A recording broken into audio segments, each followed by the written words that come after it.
Selamat sore Bapak, Ibu, dan Saudara yang dikasihi Tuhan. Salam. Bagaimana kabar Bapak, Ibu, dan Saudara? Bangun pagi untuk cuci celana, dijemur pada seutas tali kawat. Meskipun usia bertambah tua, namun hati harus terus semangat. Mari kita mengambil saat teduh sejenak.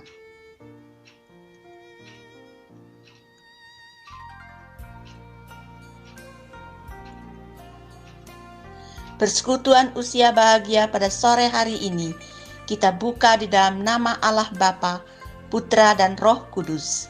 Amin. Firman Tuhan dalam Mazmur 17 ayat 8 berkata, "Lindungilah aku seperti Engkau melindungi biji matamu. Sembunyikan aku di bawah naungan sayapmu." Kasih setiamu kita nyanyikan pujian ini.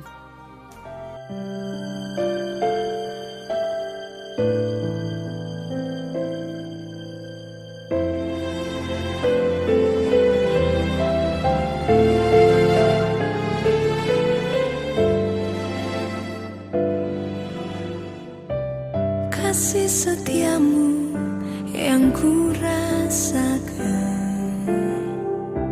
lebih tinggi dari langit biru. Kebaikanmu yang telah kau nyatakan lebih dalam dari lautan. Berkat-Mu yang telah ku terima sempat membuatku terpesona. Apa yang tak pernah ku pikirkan, itu yang kau sediakan bagiku. Siapakah aku ini, Tuhan? Jadi biji matamu. Dengan apakah ku balas Tuhan selain puji dan sembahkan?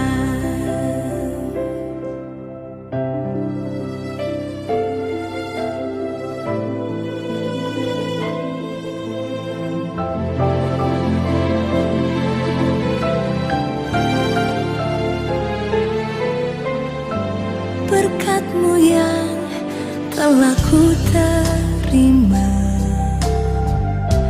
sempat membuatku terpesona.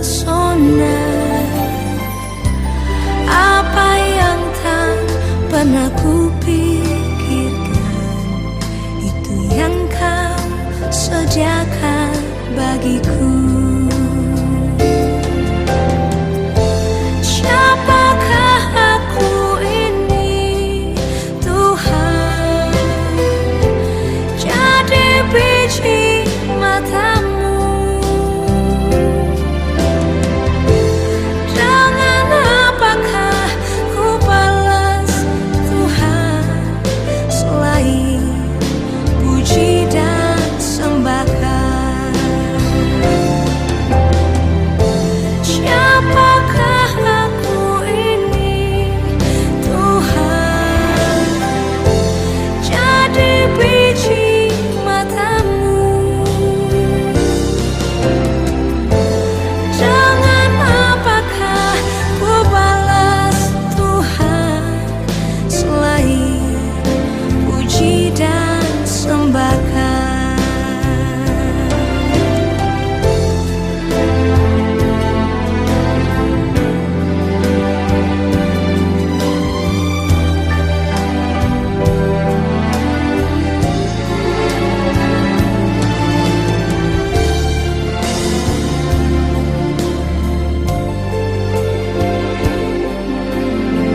Bapa kami yang di surga, kami bersyukur kalau kami masih diberi kesempatan mengikuti ibadah usia bahagia pada sore hari ini.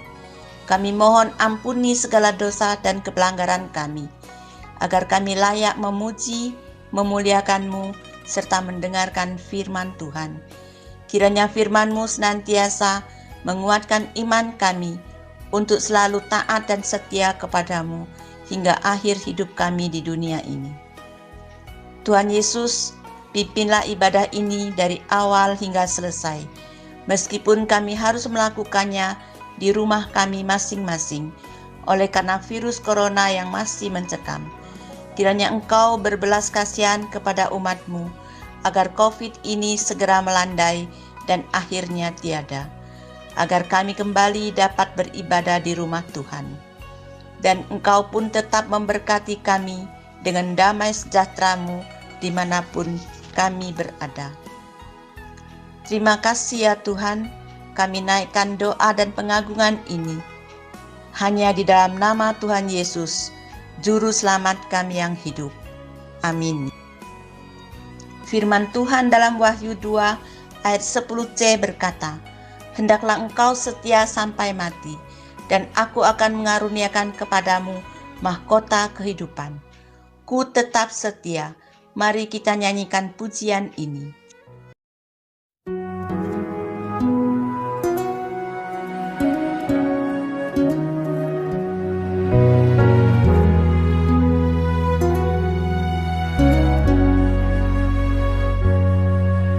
Seperti wanita mengurapimu, menangis di bawah kakimu, demikian hidupku mau mengasihimu. Yesus, Engkau baik bagiku. Sampai akhir ku menutup mata, ku tetap setia menanti janji-Mu, sampai ku dapatkan mahkota kehidupanku. Ku tetap setia, ku melayani-Mu.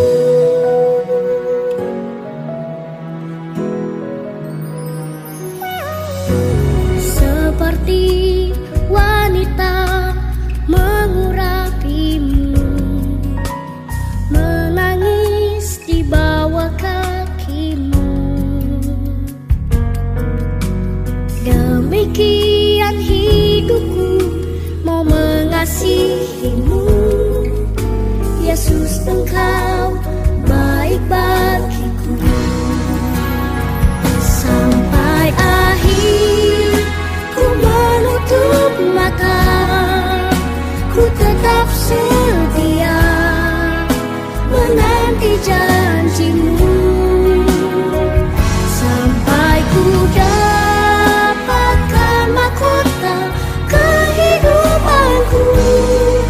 Ku tetap setia, ku melayani-Mu.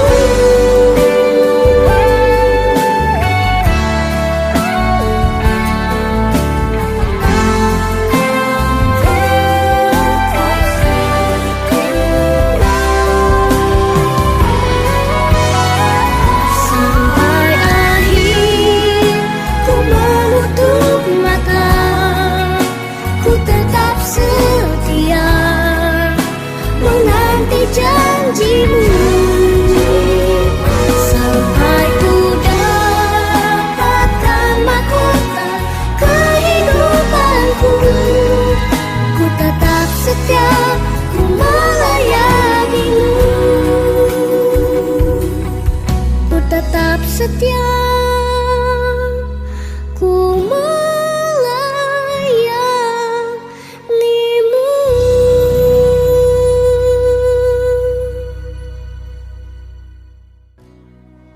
Kesaksian oleh Ibu Nyopi Lan dan Ibu Li Siulan.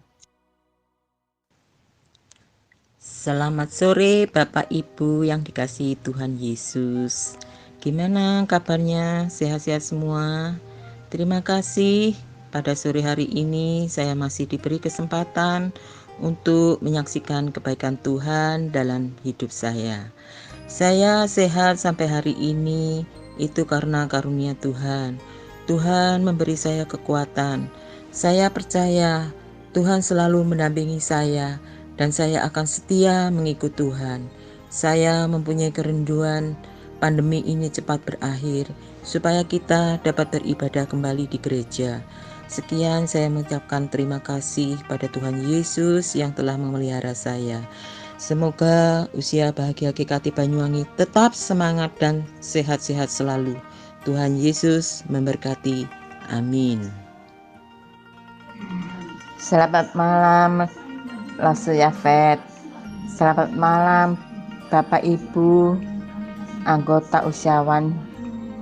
Saya ingin bercerita, bersaksi mengenai berapa tahun yang lalu saya pernah diajak anak saya ke gereja Betani. Itu pun berapa kali. Dan waktu itu ada pendeta yang nyanyikan lagu Ajaib Kau Yesus, ajaib kasih-Mu. Itu saya senang sekali. Anak saya pun tahu kalau saya suka lagu itu. Terus ada berapa kali ke sana lagi, anak saya bilang gini, Ma, kebetulan mama yang suka lagu itu, pendeta itu datang, dia ngajar. Oh ya, iya, ya, benar. Waktu dia tuh nyanyi, kan Betani itu kan rame, bandnya kencang sekali. Tapi waktu nyanyi itu, saya nggak dengar ada mereka nyanyi. Yang saya dengar itu sebelah kanan saya itu ada nyanyian seperti kor, suara perempuan, enak merdu sekali. Sampai selesai baru terdengar mereka tuh orang-orang nyanyi itu baru dengar. Saya heran. Saya bilang sama anak saya, loh tadi mama nggak dengar orang-orang nyanyi. Mama dengar orang pinggir sana tuh suara kor enak gitu. Terus anak saya bilang gini, oh itu ini Ma, berarti mama tuh dikasih tahu cuma khusus mama. Tuhan yang ngasih tahu mama. Saya senang sekali. Waktu itu saya belum terima Yesus. Sejak itu, ya sebulan itu juga sih, saya sering baca ini kesaksian orang-orang tentang Yesus. Saya sering baca dan sejak itu saya terima Yesus. Demikian Bapak Ibu, makasih.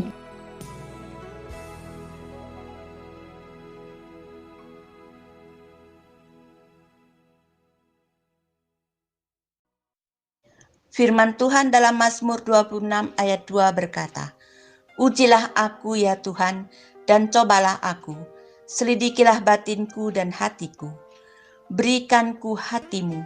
Kita nyanyikan pujian ini sebelum mendengarkan firman Tuhan.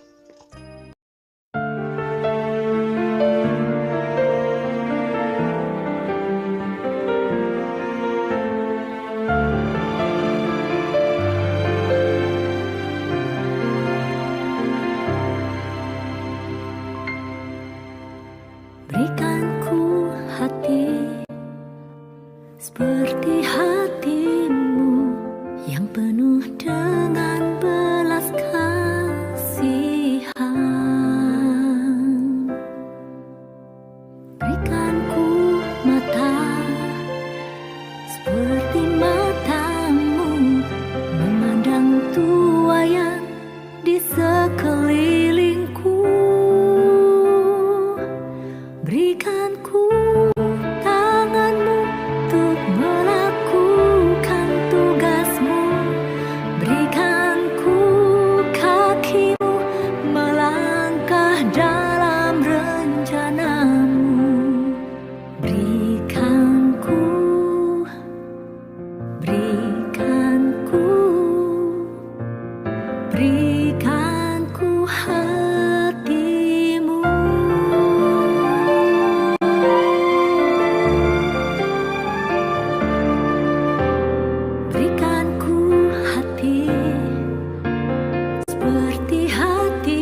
kakimu.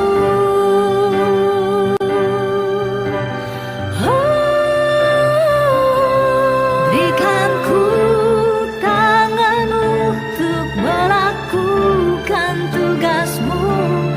Berikan ku kakimu melangkah dalam rencanamu. Berikan ku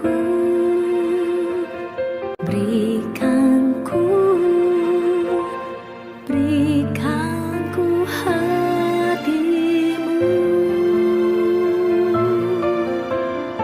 Berikan ku hatimu.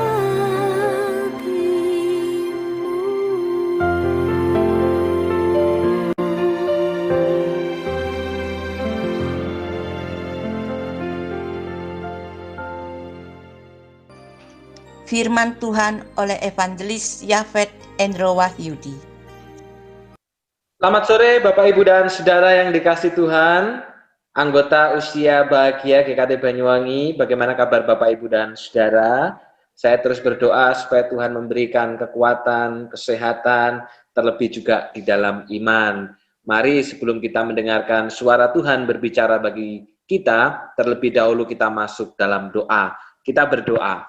Bapa yang di sorga, terima kasih Tuhan untuk persekutuan Usia Bahagia pada saat sore hari ini. Sekalipun itu berlangsung secara online, tetapi kiranya Tuhan yang akan memberikan kesetiaan bagi setiap kami.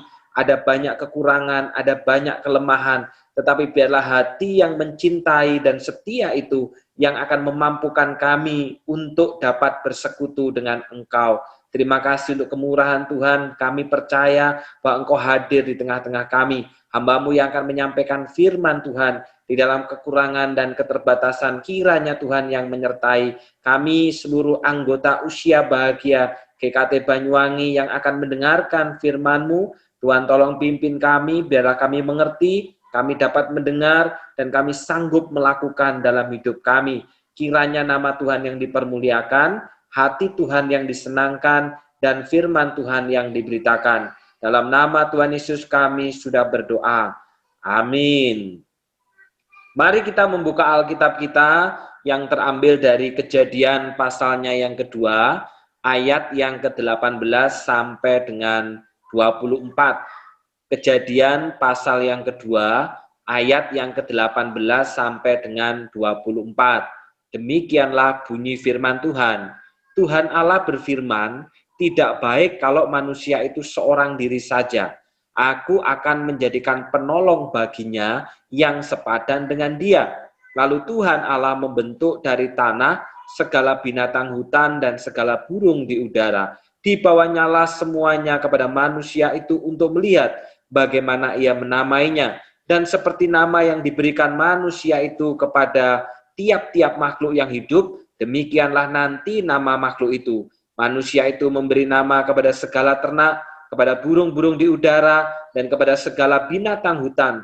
Tetapi baginya sendiri ia tidak menjumpai penolong yang sepadan dengan dia. Lalu Tuhan Allah membuat manusia itu tidur nyenyak. Ketika ia tidur, Tuhan Allah mengambil salah satu rusuk daripadanya, lalu menutup tempat itu dengan daging.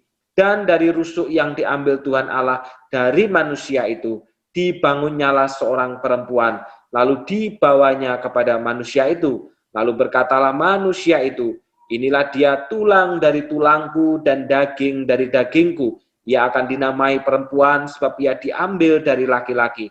Sebab itu, seorang laki-laki akan meninggalkan ayahnya dan ibunya dan bersatu dengan istrinya sehingga keduanya menjadi satu daging. Berbahagialah Bapak Ibu Saudara yang membaca, merenungkan, dan melakukan dalam hidup kita. Tema kita sore hari ini adalah menjadi keluarga yang bahagia. Kenapa saudara saya mengambil tema ini? Karena saat ini dalam kondisi PPKM. Semua orang berkumpul menjadi satu dalam keluarga. Kalau biasanya masing-masing bekerja sendiri, masing-masing juga ada yang sekolah, tapi hari ini kebanyakan kumpul. Walaupun ada di antara kita yang barangkali tidak ngumpul, oleh karena anak, oleh karena cucu ada di luar negeri, ataupun juga ada di luar kota. Gimana sih menjadi keluarga yang bahagia itu? Saudara yang dikasih Tuhan, kalau saudara disuruh untuk memilih, mana yang Bapak Ibu saudara pilih? Memiliki rumah yang mewah, yang megah, yang fasilitasnya komplit, ada kolam renangnya, ada tempat olahraganya, kalaupun naik ke lantai 2 itu sudah tersedia lift, pokoknya segala sesuatunya komplit, sangat komplit, luas. Mau sepedaan pun bisa sepedaan di dalam kompleks rumah ini karena rumahnya itu luar biasa. Jadi rumahnya mewah, rumahnya megah, rumahnya luas. Tetapi Bapak Ibu Saudara, isinya atau orang-orang yang tinggal di dalamnya tiap harinya itu hanya bertengkar, salah paham, cekcok, saling menyakiti, saling membenci, bahkan juga saling mengolok-olok satu dengan yang lain. Rumahnya memang mewah sih, rumahnya memang megah, tapi dalamnya, isinya, orang-orang yang tinggal di dalamnya tiap hari itu cuma tengkar, tengkar, dan tengkar. Bertengkar antara satu dengan yang lain. Atau Bapak Ibu Saudara, saudara pengen punya rumah yang ya sederhana lah. Dibilang mewah juga tidak, dibilang jelek juga tidak, tapi paling tidak itu layak.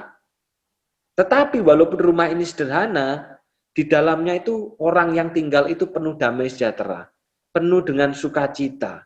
Ada persekutuan yang sangat indah antara suami istri, antara anak, antara cucu, antara menantu. Sehingga keluarga ini benar-benar tiap harinya dipenuhi dan diliputi dengan kebahagiaan dan kedamaian. Tidak pernah ada pertengkaran. Kalaupun ada ya itu hanya pertengkaran kecil. Tetapi kemudian selesai pada saat itu. Tetapi tiap harinya itu lebih banyak diisi dengan sukacita dan kebahagiaan. Kalau Bapak Ibu Saudara suruh milih, kira-kira saudara milih yang mana? Memang saudara ya, idealnya atau harapannya orang kalau bisa, rumahnya mewah, rumahnya megah, orang yang tinggal di dalamnya juga penuh dengan kebahagiaan. Memang, siapa sih yang tidak berharap seperti itu? Tapi kalau kita diperhadapkan dengan pilihan yang kayak gini, kira-kira saudara pilih yang mana? Saya yakin saudara, kita akan lebih memilih mungkin rumahnya sederhana. Mungkin rumahnya tidak mewah, mungkin rumahnya tidak megah, tetapi di dalamnya itu diisi oleh orang-orang yang mencintai, orang-orang yang penuh dengan damai sejahtera, orang-orang yang penuh dengan sukacita dan kebahagiaan. Kalaupun ada persoalan, karena saling mencintai, maka persoalan itu bisa dihadapi bersama. Saya yakin banyak yang memilih ini, saudara. Sebab apa artinya rumah yang megah? Apa artinya rumah yang mewah? Jikalau di dalamnya isinya hanya pertengkaran, pertengkaran, dan pertengkaran. Dan banyak terjadi, saudara. Banyak orang justru tidak kerasan. Walaupun rumahnya mewah, walaupun rumahnya megah, karena di dalamnya isinya hanya pertengkaran, percekcokan, saling mengolok, saling menghujat satu dengan yang lain. Dia lebih memilih untuk tinggal di luar. Saudaraku yang dikasih Tuhan, keluarga yang seperti ini yang sebenarnya dirancang oleh Allah. Yaitu keluarga apa? Keluarga yang penuh damai sejahtera. Ini rancangan Allah, saudara. Allah merancang keluarga itu, keluarga yang damai sejahtera, keluarga yang dipenuhi kebahagiaan, keluarga yang dipenuhi dengan sukacita. Ini rancangan Allah, saudara. Allah tidak pernah merancang keluarga yang cekcok, keluarga yang penuh dengan pertengkaran, keluarga yang penuh dengan penghinaan satu dengan yang lain. Tidak pernah ada, saudara. Yang Allah rancang adalah keluarga yang bahagia, keluarga yang damai sejahtera. Karena itu, saudara, di dalam Kejadian 2 ayat 18, ketika Allah melihat bahwa Adam atau manusia pertama itu ada yang kurang di dalam dirinya, maka solusi itu datangnya dari Allah, bukan dari manusia. Firman Tuhan katakan apa? Aku akan menjadikan penolong baginya. Tak jadikan seorang penolong bagi Adam. Kenapa saudara Adam ini perlu penolong? Berarti menunjukkan bahwa Adam atau seorang pria itu tidak ada yang sempurna. Tetap berada di dalam keterbatasan, saudara. Sehingga saudara karena itu apa? Allah berikan seorang penolong. Penolong yang sepadan, penolong yang dapat memperlengkapi pekerjaan Tuhan pada masa itu. Jadi saudara, kalau hari ini ada yang berkata, oh suami, aku ini suami yang sempurna, aku ini suami yang tidak ada terbatas. Oh salah loh saudara. Karena Adam sendiri sebagai manusia pertama perlu seorang penolong. Dan penolong ini, saudara, dikatakan penolong yang sepadan. Penolong yang berbeda jenisnya. berbeda kebiasaannya, berbeda karakternya. Tapi walaupun demikian, ini adalah penolong. Makanya saudara, tidak pernah ada suami istri itu sama plek, itu jarang. Oh, suaminya pendiam, maka istrinya juga pendiam. Suaminya rame, maka istrinya juga rame. Jarang sekali. Biasanya salah satu itu saling memperlengkapi. Kalau tidak suaminya yang rame, ya istrinya yang diam. Kalau tidak istrinya yang rame, ya suaminya yang diam. Ini saling memperlengkapi, saudara. Dan memang inilah penolong yang sepadan itu. Dan saudara, walaupun berbeda jenis, walaupun berbeda karakter, walaupun berbeda kebiasaan, keduanya ini menjadi satu daging. Jadi satu tubuh. Tidak bertengkar, tidak mengolok-olok, tidak menghina. Walaupun berbeda, saudara. Berbeda kebiasaan, berbeda pola, berbeda apa yang dikerjakan, tapi apa? Menjadi satu tubuh. Ini rancangan Allah. Maka pertanyaannya kok beda dengan hari ini? Kenapa hari ini suami istri justru bisa bertengkar? Bertengkar satu dengan yang lain. Bahkan keberbedaan yang ada bukan saling memperlengkapi, tetapi menjadi senjata untuk saling memusuhi. Padahal saudara, rancangan Allah walaupun berbeda, itu menjadi satu daging, memperlengkapi menjadi satu tubuh. Maka pertanyaannya, kalau memang rancangan Allah sedemikian baik, kenapa pada hari ini banyak keluarga Kristen itu yang hidupnya dipenuhi dengan persoalan, dipenuhi dengan pertengkaran, dipenuhi dengan masalah. Kalau memang Allah merancang keluarga itu sedemikian indah, maka saudara, semua itu terjadi oleh karena dosa. Saudara, dosa yang menjadi sumber, dosa yang memang menjadi penyebab keretakan, kerusakan, desain keluarga yang sudah Allah ciptakan. Ini saudara, dosa ini yang jadi sumbernya. Dosa ini yang menjadi penyebabnya. Sehingga keluarga yang Allah rancang indah, yang Allah rancang dipenuhi dengan kebahagiaan, yang Allah rancang dipenuhi dengan sukacita, pada akhirnya isinya hanya pertengkaran, percekcokan, masalah, saling menghina, saling merendahkan satu dengan yang lain. Karena apa? Dosa. Dosa. Makanya saudaraku, kalau ditanya, sebutkan 3 keluarga yang sempurna dalam Alkitab, ada enggak? Enggak ada, saudara.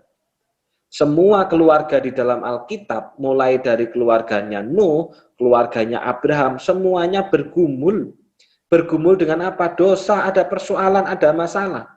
Keluarga Abraham disebut sebagai bapak orang beriman. Ada persoalan juga, saudara. Persoalannya tidak punya anak.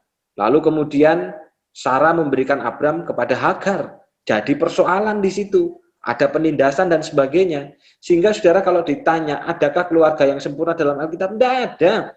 Karena di dalam dunia yang sudah jatuh dalam dosa, maka sangat mudah timbul persoalan, sangat mudah timbul masalah, sangat mudah timbul pertengkaran antara satu dengan yang lain. Satu orang saja bisa menghasilkan perbuatan dosa, apalagi 2 orang. Suami istri dijadikan satu, 2 orang berdosa berkumpul menjadi satu. Belum lagi ditambah anak-anaknya, sangat mudah terjadi perbuatan dosa yang lainnya. Jadi saudaraku yang dikasih Tuhan, kalau pada saat hari ini kita berkata, keluargaku kok nggak sempurna, ya memang nggak ada. Di Alkitab saja, tokoh Alkitab nggak ada keluarganya yang sempurna. Semua keluarga bergumul kok. Cuma nanti kita nggak boleh membiarkan ketidaksempurnaan itu, saudara. Nah, saudaraku yang dikasih Tuhan, Allah merancang keluarga itu adalah sebagai tempat di mana hadirnya Allah. Dan keluarga itu dipenuhi dengan kebahagiaan dan sukacita. Tetapi karena dosa, pada akhirnya keluarga itu memiliki banyak persoalan. Apa saja sih persoalan yang terjadi di tengah-tengah keluarga setelah keluarga itu jatuh dalam dosa? Yang pertama, saudara, muncul berbagai persoalan. Pertama persoalannya adalah dengan Allah. Apa hubungannya dengan Allah? Jadi takut ketemu Tuhan. Sebelum jatuh dalam dosa, saudara, Adam ini begitu akrab, begitu dekat dengan Tuhan. Bahkan Adam bercakap-cakap langsung dengan Tuhan. Tetapi setelah jatuh dalam dosa, maka Adam ini jadi takut bertemu Tuhan. Ketika Tuhan berjalan-jalan di tengah taman, lalu kemudian mencari Adam, di manakah engkau? Adam berkata apa? Aku bersembunyi. Aku takut. Saudara, aneh ya. Tapi ya itulah, dosa itu membuat kita menjadi takut ketemu Tuhan. Hari ini bisa jadi kita bukan takut, saudara, tapi malas. Itu juga dosa. Duh, aku kok rasa-rasen ya ketemu Tuhan. Aku kok rasa-rasen ya persekutuan. Aku kok rasa-rasen ya ikut ibadah. Loh, ini dosa loh, saudara. Ini memang dampaknya dosa. Sehingga ada kemalasan, ada ketidakgairahan ketika bertemu Tuhan. Dan ini persoalannya. Dalam suami istri begitu. Bisa jadi istrinya semangat, suaminya tidak. Tapi ya itulah akibat dosa. Ini persoalan yang pertama, saudara. Dosa itu membuat hubungan manusia dengan Allah itu jadi rusak. Relasi manusia dengan Allah itu jadi rusak. Nah, yang kedua, saudara, muncul juga persoalan apa? Antar pasangan. Nah, ini yang terjadi. Kalau sebelumnya, walaupun manusia ini diciptakan berbeda laki-laki dan perempuan ini untuk menjadi penolong, keduanya menjadi satu tubuh, saling memperlengkapi. Tapi pada akhirnya, saudara, setelah jatuh dalam dosa, jadi saling menyalahkan. Saling menyalahkannya di mana?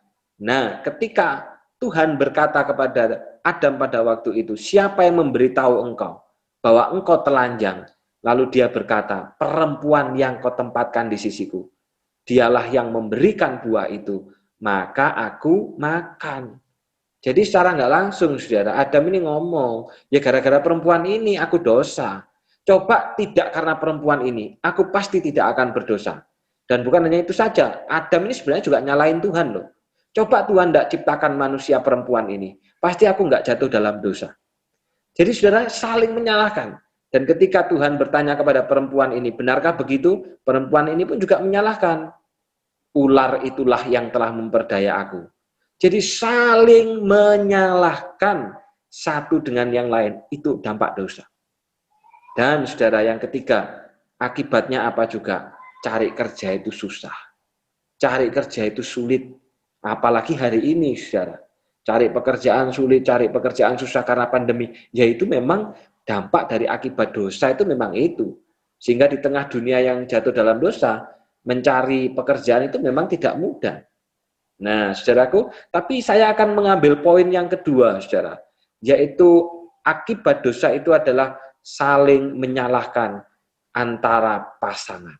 Ini yang paling banyak terjadi. Suami menyalahkan istri, istri menyalahkan suami, suami menyalahkan anak, anak-anak menyalahkan orang tua. Ini yang paling banyak terjadi, saudara. Nah, sebenarnya, saudara, kalau dikatakan siapa yang salah, sesungguhnya siapa yang salah sih? Ketika pada waktu itu manusia pertama, Adam dan Hawa ini jatuh dalam dosa. Sesungguhnya siapa yang salah? Apakah memang benar nih yang salah Hawa? Adam tidak salah? Tidak loh, saudara. Sesungguhnya siapa yang salah? Dua-duanya.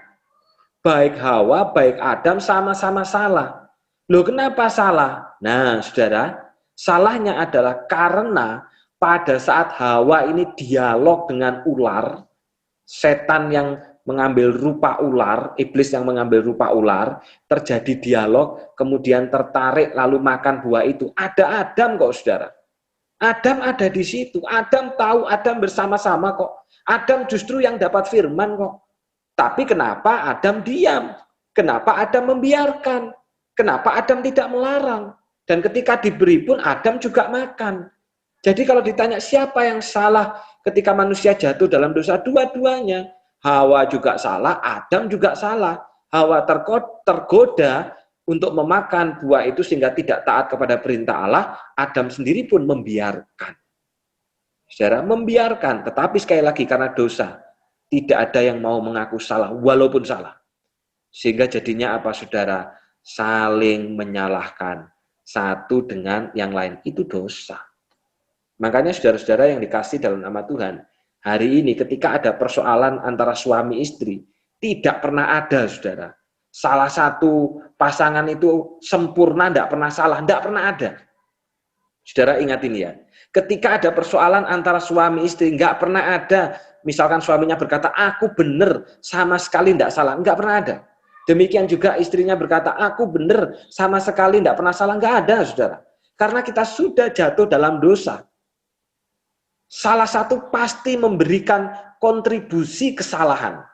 Walaupun bisa jadi kesalahannya kecil. Contoh misalkan suami kesalahannya lebih besar, istri kesalahannya lebih kecil, atau sebaliknya, istri kesalahannya lebih kecil, suami lebih besar. Tapi saudara, ketika ada persoalan rumah tangga, sudah pasti bahwa kedua-duanya pasti turut melakukan kesalahan.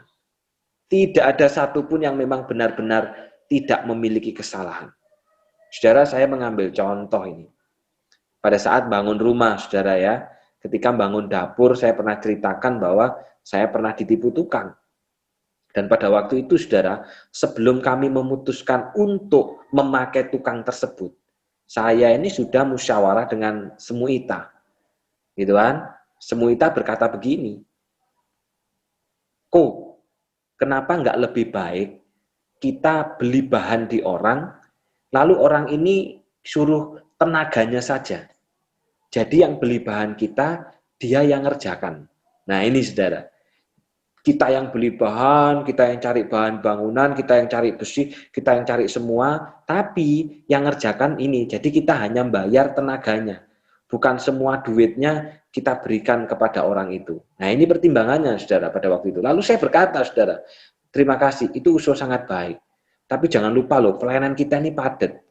Nanti kalau sibuk ngurusi beli pasir, beli bata, beli semen, lalu beli ini, itu, dan sebagainya, gimana pelayanan saya? Sudah wis lebih baik apa? Semua uang kita kasihkan dia. Supaya dia yang beli, dia yang kerja. Jadi kita tinggal terima beres. Saudara, kenyataannya setelah akhirnya kami sepakat dengan cara yang kedua itu, saudara, uangnya itu hilang. Dapurnya nggak jadi. Maka pertanyaannya, siapa yang salah? Apakah saya yang salah? Apakah istri yang salah? Siapa yang salah, saudara? Saudara, di awal ketika terjadi persoalan itu, saudara, mau tidak mau kami saling menyalahkan. Semu juga menyalahkan saya, saudara. Coba waktu itu nurut dengan saya. Sudah tak bilangin, lebih baik kita yang beli bahan. Dia kita bayar kerjanya aja. Maka duit itu nggak akan hilang. Lalu saya pun juga menyalahkan, saudara. Loh kenapa waktu itu setuju? Coba waktu itu nggak setuju. Pasti juga nggak akan terjadi seperti ini. Saudaraku yang dikasih Tuhan, akhirnya apa? Saling menyalahkan. Dan ini loh dosa. Lalu saya sadar, saudara. Ketika kami mulai saling menyalahkan, saya diingatkan, saudara. Gimana Tuhan mau memberkati? Gimana Tuhan mau memberikan berkat sehingga rumah ini bisa dibangun dengan baik? Karena apa? Loh isinya cuma bertengkar kok. Isinya cuma menyalahkan kok. Isinya cuma membenarkan diri kok. Walaupun tetap salah satu pasti ada yang kesalahannya lebih banyak. Di situ saya sadar, saudara. Gimana Tuhan mau memberkati keluarga saya kalau isinya hanya pertengkaran? Lalu kemudian, saudara, saya datang, saya berdoa, saya minta ampun, dan saya juga minta maaf kepada istri. Saya minta maaf kalau saya sudah menyalahkan. Ini juga kesalahan saya. Dan Semuita, saudara, berkata, saya juga minta maaf. Dan ini juga adalah kesalahan saya. Saudara, setelah itu, saudara, puji Tuhan. Akhirnya apa? Kami merasakan kedamaian. Dan puji Tuhan, Tuhan tolong. Sehingga pada akhirnya apa? Dapur bisa dibangun sekalipun penuh dengan perjuangan. Nah, saudaraku yang dikasih Tuhan, ketika ada persoalan di tengah-tengah keluarga kita, antara suami istri, antara orang tua anak, jangan saling menyalahkan, saudara. Kenapa? Karena menyalahkan ini produknya dosa loh. Produknya dosa. Gimana Tuhan mau memberkati loh kalau ada dosa di tengah-tengah keluarga kita? Terus gimana supaya kita tidak saling menyalahkan? Ketika saudara ingat, mulai mau saling menyalahkan, maka ingat saudara, ini adalah produk dosa. Maka saya diam dan saya tidak boleh menyalahkan. Ataupun kalau kita yang disalahkan gimana saudara? Juga jangan ikut menyalahkan. Loh, gara-gara kamu, makanya kan jadi begini, jadi berantakan keluarga kita. Jangan jangan balik menyalahkan saudara. Saudara ingat bahwa menyalahkan itu adalah produk dosa. Saudara tunggu dulu, diam, kemudian cari waktu yang baik, kemudian menjelaskan. Sekali lagi saudara, bagaimana Allah mau memberkati keluarga kita ketika ada persoalan, isinya saling menyalahkan. Jadi mulai hari ini saudara, kita stop ya. Ketika ada persoalan, ketika ada masalah, jangan mudah saling menyalahkan. Suami menyalahkan istri, istri menyalahkan suami, orang tua menyalahkan anak, anak menyalahkan orang tua. Tidak akan pernah menjadi berkat. Ketika di tengah-tengah keluarga punya masalah, punya persoalan, yang terjadi adalah saling menyalahkan. Tidak akan Tuhan datang memberikan pertolongan, saudara. Karena apa? Itu dosa. Di tengah-tengah keluarga kita ada dosa. Yang harus dilakukan apa, saudara? Berhenti saling menyalahkan. Minta ampun kepada Tuhan. Dan minta ampun juga dengan pasangan. Jadi demikian, saudara ya. Saling menyalahkan itu adalah dampak daripada dosa. Itu yang terjadi. Dan bukan hanya saling menyalahkan saja, saudara. Yang kedua, saudara, apa yang terjadi dengan keluarga daripada Adam dan Hawa ini, pada akhirnya juga ada persoalan antar saudara. Antara anak dengan anak pun juga tengkar, saudara. Tengkar soal apa? Tengkar pada waktu itu memang adalah soal persembahan. Sebenarnya Adam ini sangat baik karena sudah ngajari anak-anaknya untuk membawa korban persembahan. Persembahan Habel lebih menyenangkan Tuhan, sedangkan persembahan Kain ditolak. Maka pertanyaannya, loh kenapa kok persembahan Kain ini ditolak, kok Habel diterima? Apakah karena persembahan Habel ini lebih baik, persembahan Kain ini lebih buruk? Kalau Habel itu kan mempersembahkan hasil domba-domba, jadi dombanya yang gemuk, dombanya yang seger. Kalau Kain ini kan mempersembahkan hasil tani, jadi yang dipersembahkan itu adalah hasil-hasil pertanian yang jelek, yang buruk, yang mungkin busuk dan sebagainya. Apa karena itu, saudara? Bukan. Pertama-tama yang ditolak itu bukan oleh karena apa yang dibawa, saudara. Tidak. Tapi yang ditolak itu oleh karena apa, saudara? Yang ditolak itu adalah orangnya dulu. Jadi, saudara, Habel diterima Tuhan persembahannya oleh karena apa? Allah menerima Habel dan korban persembahannya. Jadi ketika seseorang membawa korban persembahan, saudara, yang diterima Tuhan itu apanya dulu? Orangnya dulu. Baru korban persembahannya. Demikian juga, saudara. Kain ditolak bukan oleh karena persembahannya, tapi oleh karena apa? Kainnya yang memang ditolak Tuhan. Sehingga karena Kain ditolak Tuhan, maka korban persembahannya pun juga ditolak. Oh, jadi kalau begitu sih ya, ketika kita bawa persembahan, yang diterima itu kan orangnya nih, bukan barangnya. Berarti kita boleh bawa sembarangan dong kalau begitu. Salah, saudara. Justru kalau tahu bahwa kita ini berkenan di hati Tuhan, kita ini umat Tuhan, kita ini milik Tuhan, kita ini diterima Tuhan, maka pasti kita akan membawa persembahan yang terbaik. Yang terbaik, yang paling bagus, yang paling excellent. Sama seperti Habel, saudara. Dikatakan di dalam Ibrani 11 ayat 4, karena iman, Habel telah mempersembahkan kepada Allah korban yang lebih baik daripada Kain. Justru karena tahu bahwa Habel itu berkenan di hati Tuhan dan diterima Tuhan, dia membawa korban persembahan yang lebih baik daripada Kain. Sekalipun yang menyebabkan Tuhan menerima korban persembahannya bukan karena barangnya, tapi karena orangnya. Demikian juga Bapak Ibu Saudara. Kalau Bapak Ibu Saudara dipercaya kelimpahan oleh Tuhan, maka bawalah yang terbaik. Karena saudara tahu bahwa kita ini diterima Tuhan. Sehingga kita pun juga membawa apa? Enggak yang sembarangan, enggak yang asal-asalan, saudara. Tapi benar-benar kita sisihkan, kita bawa yang terbaik. Nah, saudaraku yang dikasih di dalam nama Tuhan, terjadi persoalan antar saudara. Terjadi masalah, saudara, antara Kain dan Habel, dan pada akhirnya persoalan itu dilanjutkan dengan pembunuhan. Pembunuhan pertama yang terjadi dalam Alkitab dilakukan oleh Kain. Mengapa Kain ini membunuh Habel, saudara? Kenapa? Padahal ini saudaranya sendiri loh. Dulurnya dewek loh, saudara. Satu kandung. Bukan beda, saudara. Satu kandung. Tapi mengapa bisa sampai membunuh? Ya itu tadi, saudara. Dosa itu menyebabkan persoalan antara ini, Koko dengan Titi. Antara anggota keluarga, antara anak-anak.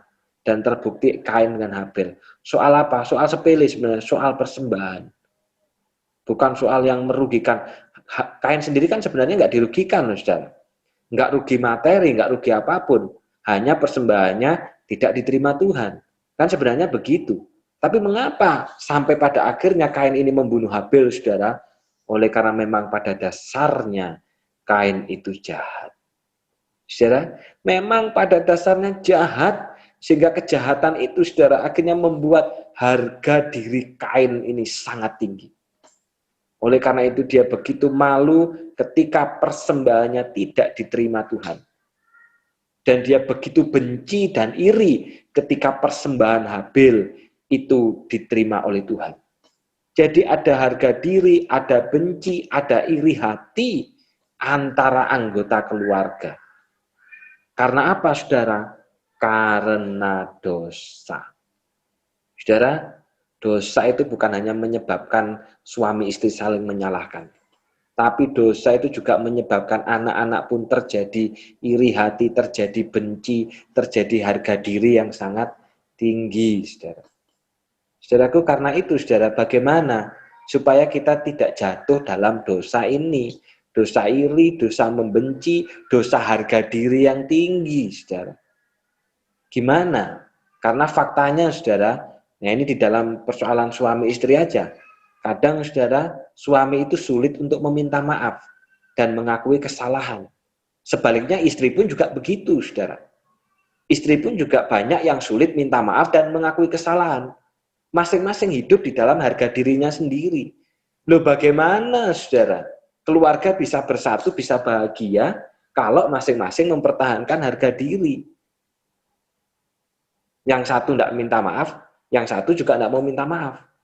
Atau sebaliknya, ketika yang satu salah, menuntut untuk minta maaf, tetapi ketika dirinya sendiri salah, tidak pernah mau minta maaf. Ya sudahlah, kan nanti ngerti sendiri. Tidak bisa, saudara. Jangan lupa permintaan maaf itu juga harus dinyatakan lewat kata-kata. Demikian juga, saudara, orang tua anak. Kadang juga harga diri ini sangat tinggi. Sehingga apa, saudara? Ketika orang tua salah, tidak mau minta maaf. Sulit mengakui kesalahan. Sebaliknya ketika anak salah dituntut, harus minta maaf. Ayo ngaku salah. Dan kita lupa, saudara, anak itu belajar dari kita. Anak akan melihat, bagaimana sih papa mama ini, bobo kungkung ini gimana? Ketika aku salah harus minta maaf. Tetapi ketika bobo kungkung papa mama salah, tidak mau minta maaf. Saudaraku yang dikasih Tuhan, ini adalah karena dosa. Sehingga harga diri kita begitu tinggi, sehingga sulit kita meminta maaf dan mengakui kesalahan. Maka gimana, saudara? Supaya kita bisa meminta maaf dan mengakui kesalahan. Maka Kejadian 4 ayat 7 katakan, dosa itu ingin mengendalikan engkau. Tetapi engkau harus mengendalikannya. Yang harus kita lakukan apa, saudara? Kita harus mengendalikan. Jangan dikuasai oleh harga diri yang tinggi. Artinya, saudara, kalau memang kita salah, ya kita harus berani mengaku maaf. Kita harus berani meminta maaf. Dan kita harus berani mengakui kesalahan. Itu berarti kita sudah mengendalikan, saudara. Nah, bagaimana jika pasangan ini tidak mau memaafkan kita? Tidak mau mengampuni kita? Nah, itu urusannya dia dengan Tuhan. Tetapi kita di hadapan Tuhan sudah benar. Kita sudah meminta maaf. Kita sudah mengakui salah. Dan berarti kita sudah mengendalikan supaya dosa itu tidak terus makin hidup di tengah-tengah keluarga. Ketika sebuah keluarga, saudara, masing-masing kekeh, masing-masing atos, masing-masing keras, tidak mau meminta maaf dan mengakui kesalahan, berarti kita memelihara dosa itu tinggal di tengah-tengah keluarga. Dan bagaimana Allah mau memberkati jika kita biarkan dosa itu tinggal di tengah-tengah keluarga. Saudaraku yang dikasih dalam nama Tuhan, persoalan antara anggota keluarga itu bisa terjadi. Dan itu karena harga diri. Masing-masing punya harga diri yang tinggi. Karena itu, saudara, perlu seseorang yang menyerahkan harga dirinya pada Kristus. Karena kita sudah dibayar lunas. Makanya melalui Kristus kita akan bisa memberikan pengampunan. Sehingga, saudara, gimana supaya kita bisa tidak menghargai diri kita tinggi? Hadirkan Kristus. Hadirkan Kristus di tengah-tengah keluarga. Sehingga, saudara, lewat Kristus itulah akan ada pengampunan dan keberanian untuk mengakui kesalahan. Saudaraku yang dikasih di dalam nama Tuhan, mari jangan biarkan dosa itu ada di tengah-tengah keluarga. Ketika ada persoalan, kita saling menyalahkan. Dan ketika ada persoalan, kita sulit untuk mengakui kesalahan dan meminta maaf. Tetapi biarlah Kristus yang hadir di tengah-tengah kita. Sehingga ada pengampunan dan ada kedamaian. Itulah keluarga yang bahagia. Keluarga yang bahagia adalah keluarga yang bisa menghadirkan Kristus di tengah-tengah keluarga, saudara. Ada persoalan, tidak saling menyalahkan. Ketika ada kesalahan, berani untuk mengakui dan memberikan pengampunan. Selamat malam dan Tuhan memberkati. Mari kita berdoa. Bapa yang di surga, terima kasih untuk firman-Mu pada saat malam hari ini, Tuhan. Kami ingin menjadi keluarga yang bahagia. Keluarga yang bahagia adalah keluarga yang menghadirkan Kristus di tengah-tengah keluarga kami, sehingga tidak ada dosa di dalamnya. Ketika ada persoalan antara suami istri, antara orang tua dengan anak, maka kami tidak akan mudah saling menyalahkan satu dengan yang lain, karena saling menyalahkan itu adalah produk daripada dosa. Saling menyalahkan itu adalah akibat dari dosa. Dan ketika kami saling menyalahkan, berarti kami memelihara dosa, dan bagaimana Tuhan akan memberkati keluarga kami. Sebaliknya Tuhan, biarlah kami saling memberikan pengampunan. Biarlah kami saling dapat mengakui kesalahan dan memberikan pengampunan satu dengan yang lain. Maka kedamaian itu akan terjadi di tengah-tengah kami. Itulah keluarga bahagia yang Tuhan rancang dan Tuhan kembalikan seperti semula ketika rancangan Adam dan Hawa sebelum jatuh dalam dosa. Tolonglah Tuhan, persekutuan usia bahagia, supaya kami pun juga dapat melakukan firman ini dan mewariskan iman ini kepada anak-anak kami, menjadi contoh keluarga yang bahagia oleh karena Kristus hadir di tengah-tengah kami. Terima kasih Bapa. Di dalam nama Tuhan Yesus kami sudah berdoa. Amin. Selamat malam dan Tuhan memberkati. Selamat malam Bapak dan Ibu anggota Usia Bahagia GKT Banyuwangi. Warta Usia Bahagia Jumat 16 Juli 2021. Pembimbing, pengurus dan segenap anggota Usia Bahagia mengucapkan terima kasih kepada Evangelis Yafet Endro Wahyudi yang telah menyampaikan firman Tuhan pada malam hari ini. Ibu Esther Yumi yang telah memimpin, Ibu Nyopiklan, dan Ibu Lisyulan yang telah menyampaikan kesaksian, juga seluruh anggota Usia Bahagia yang telah mengikuti persekutuan hari ini, sekalipun secara online. Tuhan Yesus memberkati. Ikutilah ceramah kesehatan Usia Bahagia Jumat 20 Agustus 2021 pukul 17.00 WIB. Liturgis oleh Ibu Trivena Wirawan. Pembicara oleh Dr. Kevin Octavian.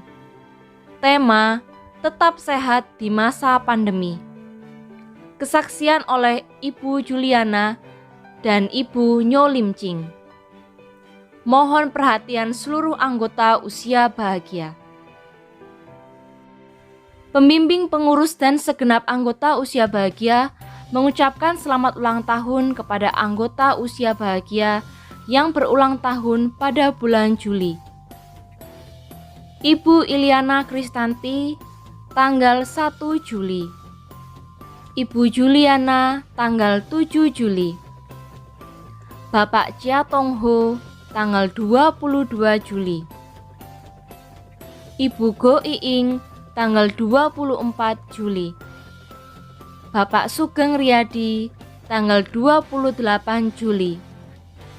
Bapak Suwito tanggal 29 Juli. Firman Tuhan di dalam Roma 12 ayat 12 berkata, "Hendaklah saudara berharap kepada Tuhan dengan gembira, sabarlah di dalam kesusahan dan tekunlah berdoa." Kami mengucapkan selamat ulang tahun dan kiranya Tuhan Yesus memberkati. Sekian warta Usia Bahagia pada malam hari ini. 6 langkah cuci tangan. Basahi kedua tangan terlebih dahulu dan gunakan sabun secukupnya. Ratakan sabun dengan menggosok kedua telapak tangan. Gosok kedua punggung tangan secara bergantian. Gosok sela-sela jari tangan. Gosok bagian dalam jari dengan posisi jari tangan saling mengunci. Gosok dan putar ibu jari bergantian. Gosok memutar ujung jari tangan secara bergantian. Bilas dengan air mengalir. Keringkan dengan tisu atau handuk. Kemudian matikan keran dengan tisu atau handuk yang sudah digunakan. Lakukan langkah-langkah mencuci tangan selama 40-60 detik jika menggunakan air dan 20 hingga 30 detik jika menggunakan hand sanitizer. Ini kata dokter tentang cara mencuci tangan. Mari kita budayakan menjaga kesehatan dengan mencuci tangan. Bapak, Ibu, dan Saudara yang dikasihi Tuhan, mari bersama-sama kita masuk di dalam doa.